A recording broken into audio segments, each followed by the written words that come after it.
ലോകമെമ്പാടും ഏകദേശം 7151 സംസാര ഭാഷകൾ നിലവിലുണ്ടെന്നാണ് സ്ഥിരീകരിക്കപ്പെട്ടിരിക്കുന്നത്. ഈ ഭാഷകളൊക്കെയും ഇന്തോ യൂറോപ്യൻ, ഓസ്ട്രാനേഷ്യൻ തുടങ്ങിയ വിവിധ ഭാഷാ കുടുംബങ്ങളിൽ പെടുന്നവയാണ്. ശിലായുഗ കാലത്തും നാടോടി ഗോത്രങ്ങളിൽ നിന്നുമാണ് ഭാഷകൾ രൂപപ്പെട്ടതെന്നാണ് ചരിത്രകാരന്മാർ നിഗമിച്ചിരിക്കുന്നത്. എന്തുതന്നെയായാലും ഭാഷയുടെ ഉത്ഭവം എന്നത് വളരെ സങ്കീർണമായൊരു ചർച്ചാ വിഷയമാണ്. വിപുലമായ ഗവേഷണങ്ങൾ നടത്തിയിട്ടും ഭാഷ എങ്ങനെ ഉരുത്തിരിഞ്ഞു എന്നതിനെ സംബന്ധിച്ച കൃത്യമായ അനുമാനത്തിലെത്താൻ ഇന്നും സാധിച്ചിട്ടില്ല. അതിനാൽ തന്നെ ഈ വിഷയത്തിൽ വിവിധ പഠനങ്ങൾ ഇപ്പോഴും നടന്നുകൊണ്ടിരിക്കുകയുമാണ്.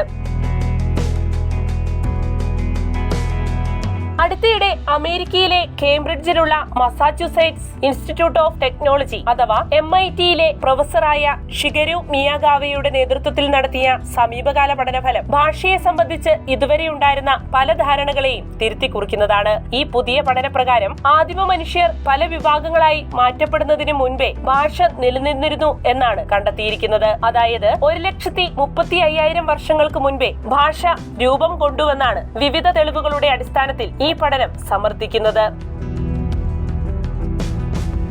പുരാതന ചിഹ്നങ്ങളിലും ജനിതക ഡാറ്റയിലും ഒളിഞ്ഞിരിക്കുന്ന സൂചനകൾ അടിസ്ഥാനമാക്കിയാണ് ഗവേഷകർ ഭാഷയുടെ ഉത്ഭവം തേടിയുള്ള ഈ ഗവേഷണം നടത്തിയത്. 15 തരം വ്യത്യസ്ത ഗവേഷണ പ്രബന്ധങ്ങളിൽ നിന്നുള്ള ജീനോമിക് തെളിവുകളെ ഈ പഠനത്തിനായി അവലോകനം ചെയ്യുകയുണ്ടായി. DNA ആസ്പദമാക്കി നടത്തിയ ആ വിശകലനങ്ങൾ പ്രകാരം ആദ്യകാല ഹോമോസാപ്പിയനുകൾ ഏകദേശം 1,35,000 വർഷങ്ങൾക്ക് മുൻപ് അവർ പ്രത്യേക ജനവിഭാഗങ്ങളായി പിരിയാൻ തുടങ്ങിയെന്നാണ്. അതിനു മുമ്പേ അവർക്കിടയിൽ ഭാഷ സജീവമായിരുന്നു.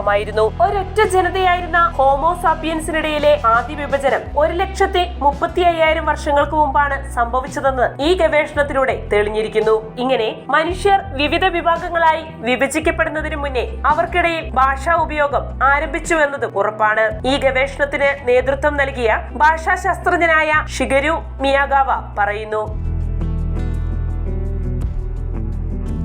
ഇന്ന് ലോകമൊട്ടാകെ നിലനിൽക്കുന്ന എല്ലാ ഭാഷകളും തമ്മിൽ പരസ്പരം ബന്ധപ്പെട്ടിരിക്കുന്നുവെന്നും അദ്ദേഹം കൂട്ടിച്ചേർക്കുന്നു. Whole genome, Y chromosome, mitochondrial DNA വിശകലനങ്ങൾ എന്നിവയെല്ലാം അടിസ്ഥാനമാക്കിയാണ് ഈ പുതിയ ഗവേഷണം ശാസ്ത്ര സംഘം നടത്തിയിരിക്കുന്നത്. അങ്ങനെയാണ് ഏകദേശം 1,35,000 വർഷങ്ങൾക്ക് മുമ്പാണ് ഹോമോസാപ്പിയൻസ് വ്യത്യസ്ത വിഭാഗങ്ങളായി വേർപിരിഞ്ഞു എന്നതിന്റെ സൂചനകൾ ലഭ്യമായത്. ഭാഷയെ സംബന്ധിച്ച ഈ പഠനഫലപ്രകാരം എഴുത്ത് വ്യാപകമാകുന്നതിന് വളരെ മുമ്പ് തന്നെ ആദിമ മനുഷ്യർ സങ്കീർണമായ ആശയവിനിമയ രീതികൾ ഉപയോഗിച്ചിരുന്നു.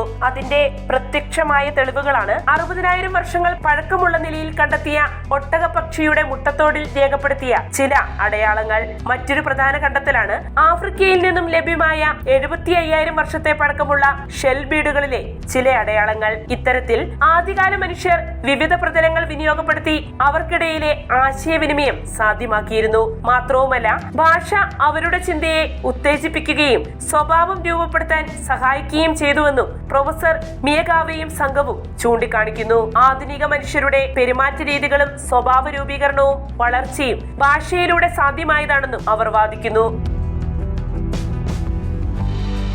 എന്നാൽ ഈ ഗവേഷകരുടെ അഭിപ്രായത്തോടുള്ള വിയോജിപ്പുകൾ പുരാവസ്തു ഗവേഷകർക്കിടയിൽ നിന്നും ഉയരുന്നുണ്ട്. ഭാഷ രൂപപ്പെടും മുമ്പേ മനുഷ്യർക്കിടയിൽ സാമൂഹിക ശൃംഖല രൂപപ്പെടുകയുണ്ടായി. അതിനാൽ തന്നെ ഭാഷ ഉത്ഭവിക്കും മുമ്പേ മനുഷ്യർ തനതായ സാംസ്കാരിക വളർച്ചയും പെരുമാറ്റ രീതികളും സ്വായത്തമാക്കിയെന്നാണ് ആ വിഭാഗക്കാർ വാദിക്കുന്നത്.